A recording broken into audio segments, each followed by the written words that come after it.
Oui, bonjour mesdames, messieurs, c'est François. Euh, il est exactement 9h53 ici, de mon bureau, depuis Nebraska.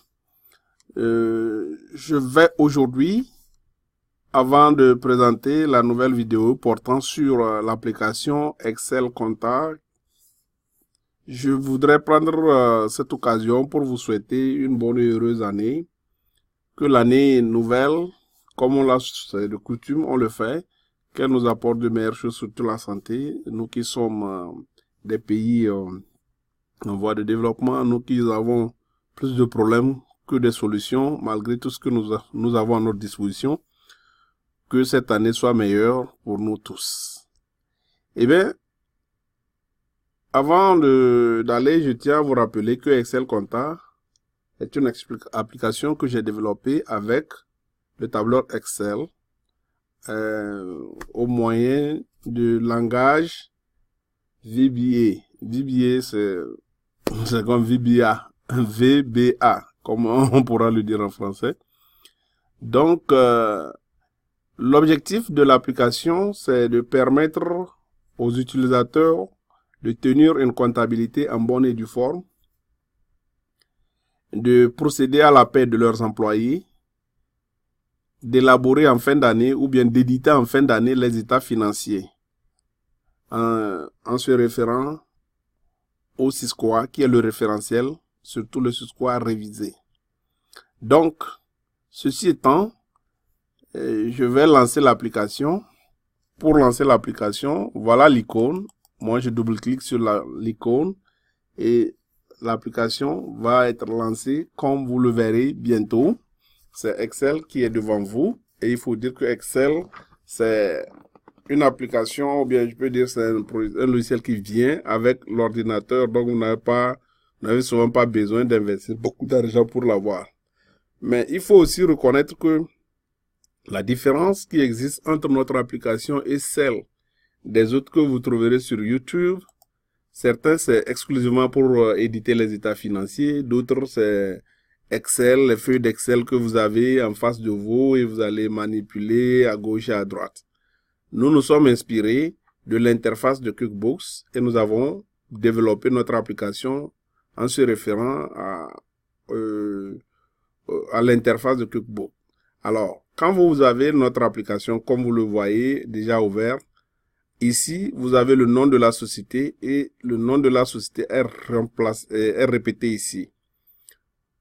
Vous avez un ensemble, une barre des menus qui a entité, client, fournisseur, plan comptable, écriture, ça a dépassé l'écriture journal, et le journal lui-même, la balance, le grand livre, la banque, le rapport, l'assistance, le gestionnaire des IMO, et ici, c'est une option, c'est l'option couleur, changement des couleurs. Alors, après ça, vous allez voir qu'il y a une première bande. La première bande qui commence de là jusqu'ici, vous avez vu le titre, c'est fournisseur. Donc, le fournisseur, c'est un de vos partenaires avec qui vous passez des commandes, qui vous livre les marchandises, qui vous facture et vous le payez. Il faut dire que vous allez voir, nous avons 1, 2, 3, 4, 5. Donc, on a 3 boutons qui sont alignés et ici, il y a entrée facture. Et les deux convergent vers payer facture. Alors, le bon de commande, c'est lorsque vous voulez acheter des articles et vous les connaissez individuellement, le prix unitaire de chaque article. Vous passez la commande en cliquant sur le bouton comme je l'ai fait. D'ici, vous aurez la liste de vos fournisseurs. Vous choisirez le fournisseur et la couleur. Bon, ici, si je l'ai fait, vous pourrez choisir la couleur. La facture du bon de commande est automatisée. Ici, vous choisirez le délai de livraison que vous avez entre vous et votre fournisseur. Et là, vous aurez les articles que vous choisirez et le montant se trouvera ici. Une fois que votre bon de commande a été créé, vous allez pouvoir réceptionner le bon de commande lorsque la marchandise arrive, avec ou sans facture. Si ça vient avec facture, vous recevrez ça de cette façon. Donc, vous allez le bon de commande à recevoir. Donc, quand vous choisirez le fournisseur, la liste des bons de commande en attente vont apparaître. Vous choisirez le bon de commande pour lequel vous allez faire la réception de la marchandise. Si, comme la facture est venue avec la marchandise, vous tapez la facture, le numéro de facture de votre fournisseur, et vous allez aussi renseigner les termes, c'est-à-dire quel est le délai de règlement et est-ce que ça a sorti d'escompte dans 10 jours, dans 20 jours, dans 30 jours, et l'échéance pour la facture. Dès que vous aurez choisi le bon de commande à recevoir, vous allez voir ici, ça va vous populer la liste du bon, tout ce que vous avez listé quand vous créez le bon. Et vous avez ces deux options qui vous permettent de modifier la quantité et le prix. Parce que le prix peut varier, la quantité que vous avez commandée peut ne pas être là. On peut vous donner moins.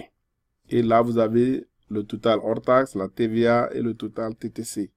Quand vous aurez fini, ce bouton, c'est pour valider les modifications du bon avant l'enregistrement. Quand vous cliquez ici, vous allez pouvoir enregistrer le bon.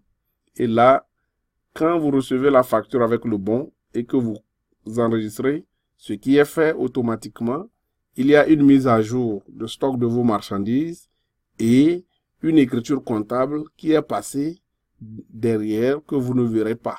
En d'autres termes, ça veut dire que vous ne pouvez ne pas savoir comment débiter, comment créditer, mais le simple fait de savoir créer un bon de commande et avec le formulaire, vous pourrez en même temps passer l'écriture débit-crédit. Alors, ça c'est fini. Ici, c'est un bouton que nous avons réservé au cas où vous avez vous avez réceptionné la marchandise sans la commande et sans la facture. Là, vous pourrez rappeler la commande que vous avez reçue et avoir la facture qui correspondant. Donc, je n'ai pas encore fini ce bouton.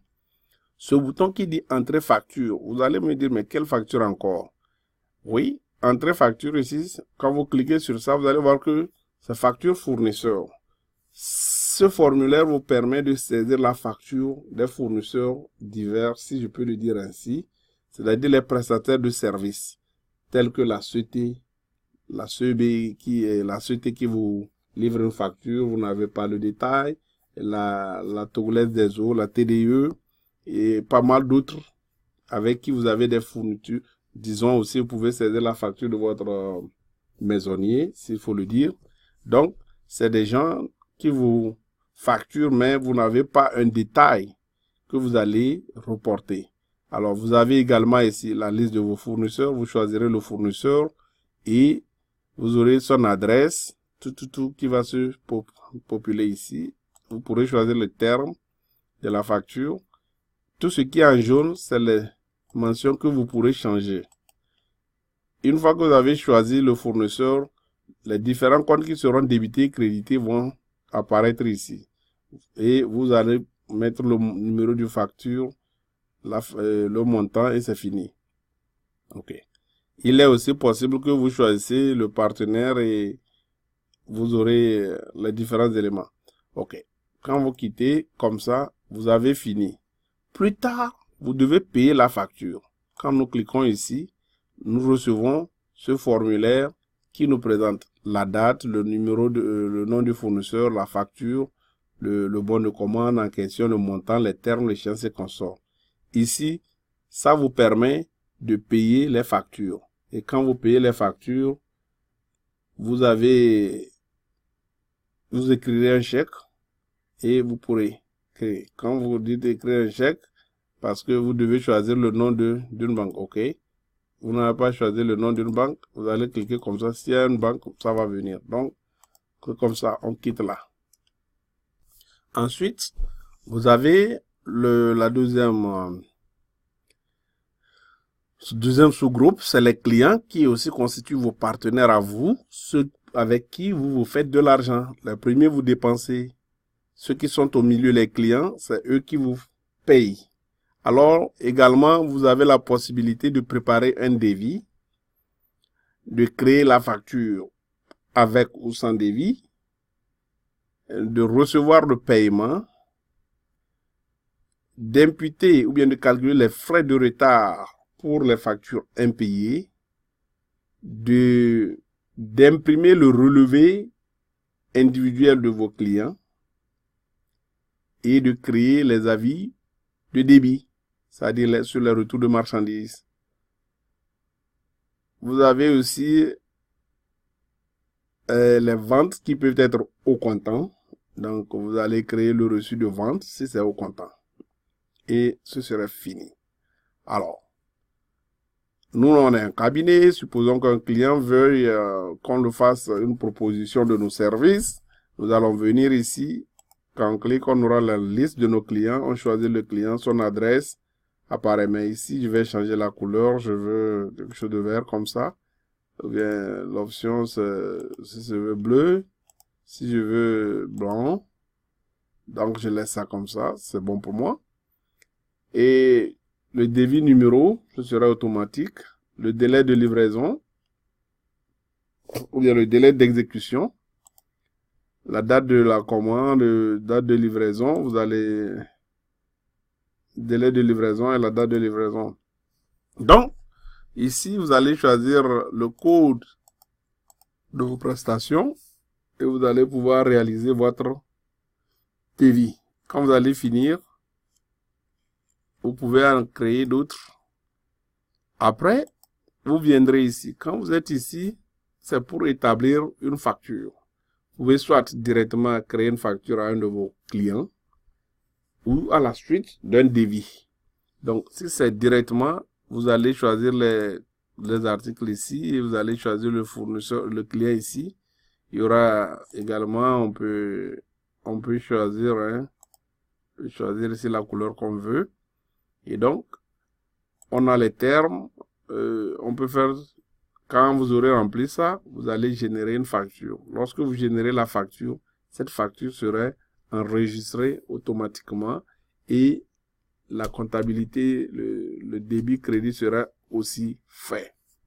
Par contre, si vous voulez facturer quelqu'un à la suite d'un devis, vous viendrez ici, vous allez choisir le client, vous allez choisir le numéro de devis et les détails du devis viendront ici. Également, s'il y a des modifications, vous pourrez les faire et quand vous finissez, vous allez valider la facture et quand vous validez la facture, la comptabilité débit, la parité double serait faite à votre insu. Donc, ça, c'est fini. Après, il faut recevoir le paiement. Donc, vous aurez ici également la liste des factures qui restent impayées, la date, le client. Alors, lorsque vous choisirez un client ici, les informations de la facture vont être populées ici. Vous avez les moyens de paiement. Si c'est en espèces, il n'y a pas de problème. Si c'est un chèque, vous devez rentrer le détail, le numéro du chèque. Si c'est par carte bancaire, vous devez choisir le type de carte bancaire. Vous voyez, donc si c'est Visa, vous choisirez Visa et vous allez poster le paiement. Quand vous postez le paiement, il y aura une mise à jour. Ça va faire une mise à jour pour annuler la dette ou bien diminuer la dette du client. Et ça va être pris en comptabilité, débit, crédit. Les comptes qui seront débités, crédit vont être débités, crédités comme ça se doit. Alors, les frais de retard, un client a un délai, le délai est passé, vous pouvez décider de lui calculer 5% de frais de retard.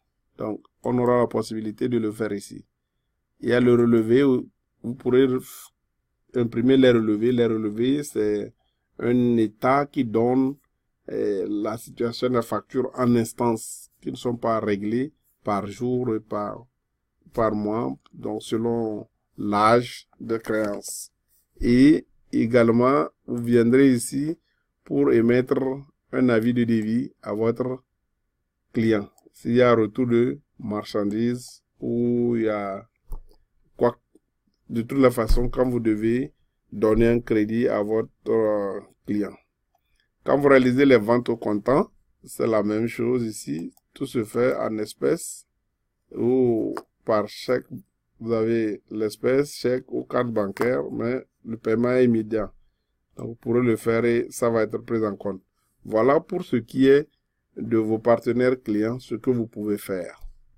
À présent, nous allons bouger vers le troisième partenaire ou bien le troisième groupe de partenaires qui est les employés. Les employés, eux aussi, vous devez leur payer. C'est des gens en interne qui travaillent pour vous, mais qui doivent être payés. Alors, vous cliquez sur ce module. Vous allez accéder au centre des employés. Quand vous cliquez sur le centre des employés, vous aurez une option pour ajouter des employés, procéder à la mise à jour des employés ou recruter de nouveaux employés. Alors, si je clique comme ça pour recruter un employé, je dois renseigner ces cases-là conformément à leur indicatif. Et quand je suis au niveau de la carte d'identité nationale, je remplis, comme je le fais, tout tourne au vert pour dire que ouais, je suis prêt pour pouvoir bouger à l'étape suivante. Et vous aurez cette deuxième étape sur les 4. Donc, vous renseignez tout. Vous allez choisir, c'est un employé national. Également, vous êtes prêt pour aller au suivant. À partir ici, vous allez renseigner quel est le salaire de base de l'employeur. Vous dites qu'il prend 100 000.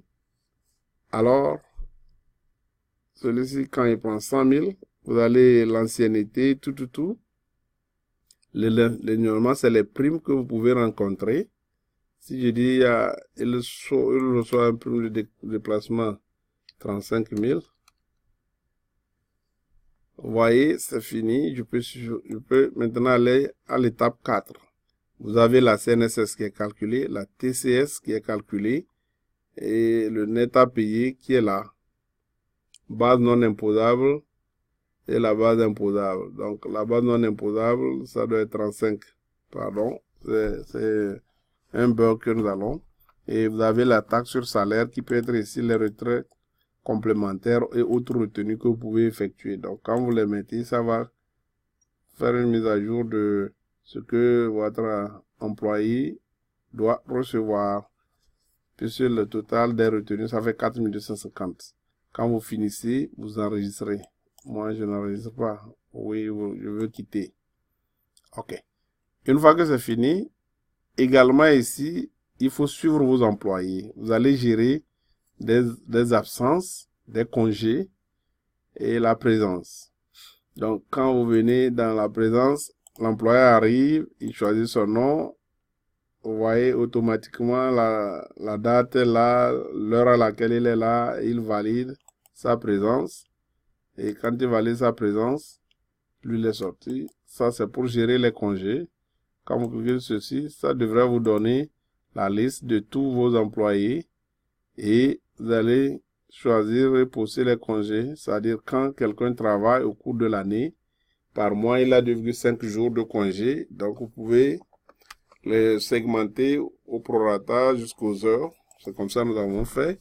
Et c'est ici qu'on gère les absences. Si la personne est absente, c'est quoi le motif? C'est le congé, c'est le décès, c'est le mariage, c'est la maladie, tout. Et donc, vous aurez le cumul, le solde de ces congés si il est en congé. OK, quand c'est fini, vous allez avoir période d'absence. Vous allez renseigner ça. Quand vous cliquez sur période d'absence, vous choisissez depuis quand, de quand à quand la personne va être là ou bien elle va partir. Après ça, vous devez payer vos employés. Vous aurez la liste de vos employés ici. Si tous doivent recevoir un salaire, vous pouvez directement cliquer Select All ou bien quand vous sélectionnez ça, vous cliquez sur le bouton vert pour les transférer vers la cage de ceux qui doivent recevoir un salaire. Une fois que c'est fait, vous postez les salaires. Vous générez les bulletins de paye, vous les imprimez et vous quittez. Après, il faut payer les charges salariales et plus tard, en fin d'année, procéder aux déclarations. En fin d'année ou bien fin de mois, fin d'année, vous allez procéder à une déclaration des états vers et consorts. Vous aurez fini également avec ce troisième partenaire. Quand vous finirez le troisième partenaire, vous allez aller au quatrième partenaire qui est la banque. Donc, vous voyez que ici, nous avons banque. Ça vous permet de créer les numéros de compte des différents, des banques avec lesquelles vous avez des affaires. Là-bas, vous pourrez remiser les chèques, écrire un chèque, imprimer des chèques, procéder aux états de rapprochement et visualiser le registre des chèques. Et ici, nous avons pensé le registre de la petite caisse, la caisse menu dépenses. Donc, quand vous voulez remiser le chèque, c'est comme ça, vous choisissez le nom de la banque auprès de laquelle vous allez domicilier le chèque, et vous allez choisir le compte, ou bien vous avez reçu ça de qui, et ça va être populaire, vous renseignez le libellé, le montant, donc, et vous validez. Si vous voulez écrire un chèque, vous cliquez comme ça, vous allez choisir la banque, le montant, le solde en banque va apparaître ici chez vous, et le numéro de chèque par série viendra. Le bénéficiaire, vous le choisissez, il y aura le montant, vous remplissez ici et le montant en lettres vient. Quand vous allez choisir le bénéficiaire, son adresse va être venir ici.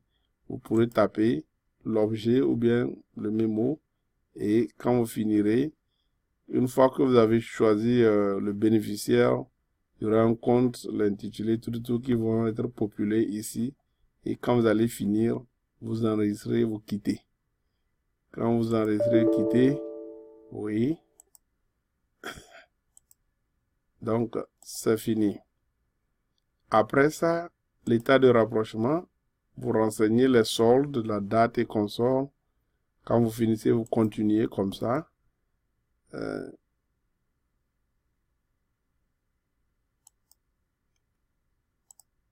Vous continuez. On va faire l'état de rapprochement. Vous renseignez tout. Quand vous finissez, vous continuez. OK. Parce qu'il faut choisir la banque. C'est parce que je n'ai pas choisi ça que ça m'a donné ce message. Bon, je vais tout régler pour que ce ne soit pas comme ça. Le registre des chèques n'est pas encore fini. Le registre de la caisse menu dépenses n'a pas encore été fait. Donc, je prétends faire un module de gestion caisse menu dépenses. Voilà. Voilà pour ce qui est de la banque. Après, vous avez vous-même ici votre société. Vous allez définir votre plan comptable à partir d'ici.